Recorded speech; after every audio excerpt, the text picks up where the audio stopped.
This is Zahra, and we're on English Story TV. So listen and enjoy. Wolfman. Sean Ellis is sometimes called the Wolfman. He's not a monster. He's an animal researcher that studies wolves. Sean isn't a normal researcher. Some people call him the Wolfman because of the unusual ways that he works with these wild animals. Unlike most animal researchers, he has almost become a wolf. Wolves are very powerful and sometimes dangerous animals. They can easily break bones and kill humans. But Sean is not afraid of them. For almost 2 years he lived, slept, ate, played, and hunted with a family of wolves in England. For 24 hours a day, 7 days a week, he lived the life of a wolf. A family of wolves is called a pack. Sean didn't only join a pack of wolves, he became their leader. Sean grew up in a rural part of England. The local animals were his friends. At a young age, Sean watched how the local foxes lived. As a young man, one of his first jobs was working in a game preserve. A game preserve isn't a normal pack. A game preserve is a place where animals are kept for hunters to shoot and kill. Sean loves animals. He didn't want them to die. He fed them and planned to help the foxes escape. When his boss found out, he was fired. Later in life, Sean joined the army and became a soldier. This experience as a soldier made Sean's body and mind strong. This prepared him for the tough life of living as wolf. After the army, Sean returned to his love of wild animals and became a wolf researcher.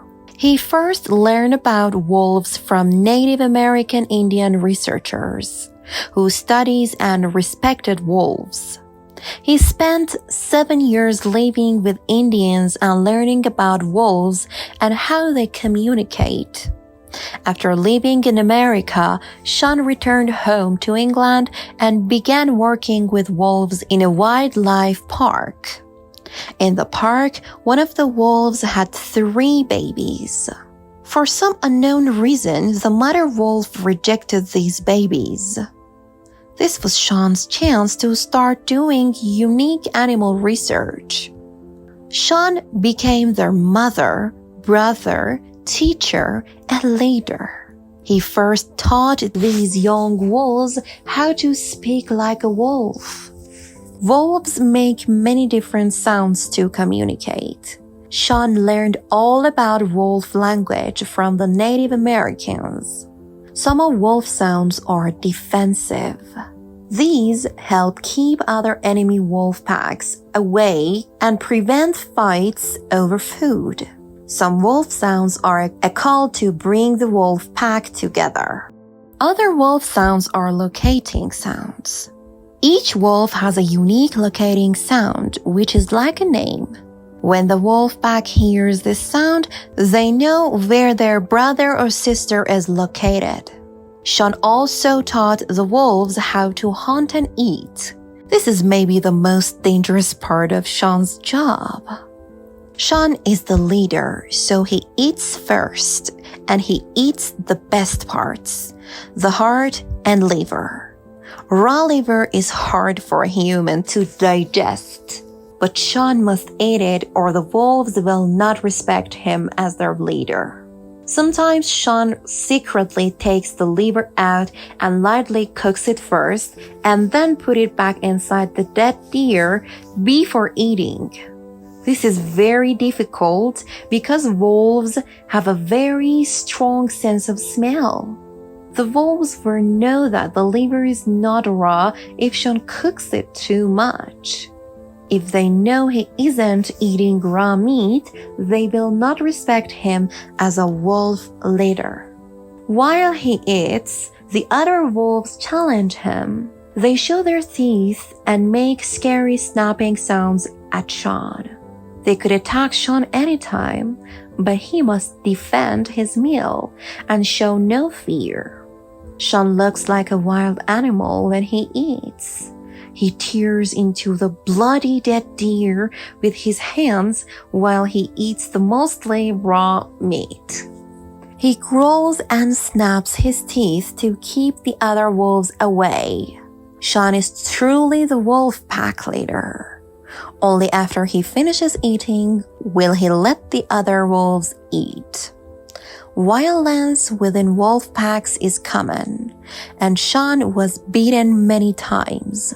The first few times he went to the hospital and got stitches.